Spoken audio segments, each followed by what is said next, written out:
it's all gonna be good. Don't worry about nothing, don't worry about nothing, nothing now. It's all gonna be good. So breathe like you know you should.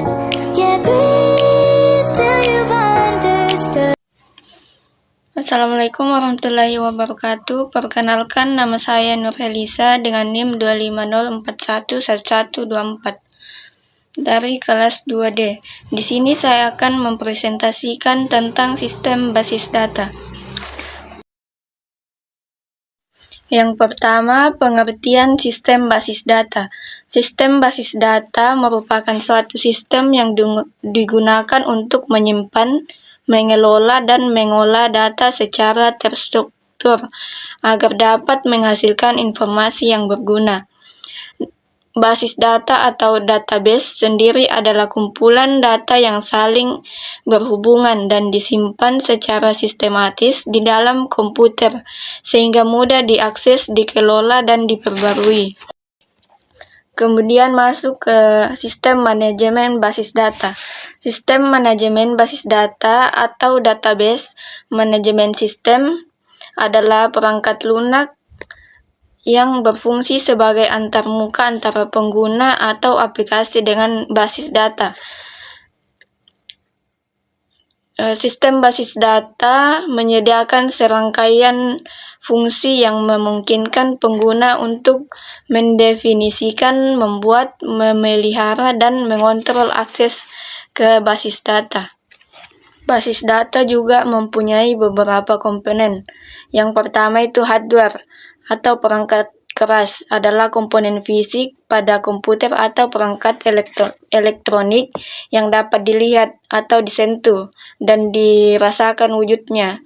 Hardware berfungsi menjalankan instruksi dari software atau perangkat lunak untuk menerima, memproses, menyimpan, dan menampilkan data. Yang kedua, software atau perangkat lunak adalah kumpulan instruksi data atau program digital yang digunakan untuk mengoperasikan perangkat keras komputer dan menjalankan tugas tertentu. Software bersifat tak kasat mata digital dan berfungsi sebagai penghubung antara pengguna atau user dan perangkat keras. Kemungkinan komputer memproses data dan melakukan perintah. Yang ketiga, data. Data adalah kumpulan fakta, angka, kata-kata, citra, atau simbol menta yang diperoleh melalui pengamatan, pengukuran, atau penelitian. Data belum memiliki makna bagi pengguna dan perlu diolah atau diproses untuk menjadi informasi yang berguna untuk analisis, pengambilan keputusan, dan dasar perencanaan. Kemudian pengguna. Pengguna dalam sistem basis data adalah individu atau kelompok yang berinteraksi dengan data, baik melalui aplikasi maupun antarmuka database manajemen sistem untuk membaca, memperbarui, memodifikasi, dan mengelola data tersebut. Mereka dikelompokkan berdasarkan kepentingan dan akses, seperti administrator, programmer aplikasi, dan pengguna akhir. Kemudian yang terakhir itu prosedur. Prosedur dalam sistem basis data atau sering disebut storage prosedur adalah sekumpulan perintah SQL yang disimpan dalam database yang dapat dijalankan secara berulang untuk melakukan tugas-tugas tertentu, menvalidasi data, atau memperbarui catatan secara efisien. Ini bertindak sebagai subrutin yang mengotomatisasi operasi kompleks dan meningkatkan kinerja sistem. Basis data juga memiliki beberapa fungsi penting dalam mengelola informasi. Yang pertama, menyimpan data. Basis data digunakan untuk menyimpan data secara terstruktur sehingga mudah dicari dan digunakan kembali. Yang kedua, memudahkan pengolahan data. Data dapat ditambah, diubah, dihapus, dan dianalisis dengan lebih cepat dan efisien. Yang ketiga, mengurangi duplikasi data. Basis data membantu menghindari penyimpanan data yang sama secara berulang. Yang keempat, menjaga konsistensi data. Data tetap akurat dan sesuai meskipun digunakan oleh banyak pengguna. Yang kelima, mempermudah akses data. Pengguna dapat mengakses data dengan cepat sesuai kebutuhan. Yang keenam, meningkatkan keamanan data. Basis data menyediakan pengaturan hak akses untuk melindungi data penting. Yang ketujuh, mendukung pengambilan keputusan. Informasi dari basis data dapat digunakan untuk analisis dan pembuatan keputusan. Yang terakhir, memudahkan backup dan recovery. Data dapat dicadangkan dan dipulihkan jika terjadi kerusakan atau kehilangan. Kemudian, kelebihan sistem basis data. Mengurangi redundansi data karena data disimpan secara terpusat. Meningkatkan keamanan data melalui sistem kontrol akses. Mempermudah proses backup dan recovery data. Mendukung multi-user sehingga banyak pengguna dapat mengakses data secara bersamaan.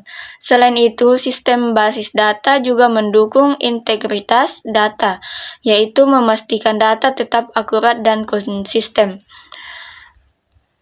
Kemudian, di balik kelebihannya, sistem basis data juga memiliki beberapa kekurangan.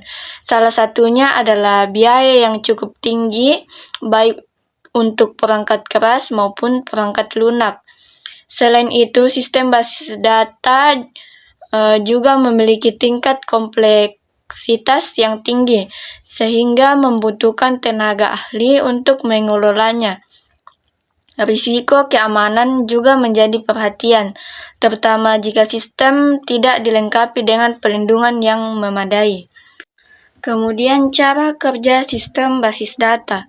Yang pertama, permintaan klien atau user.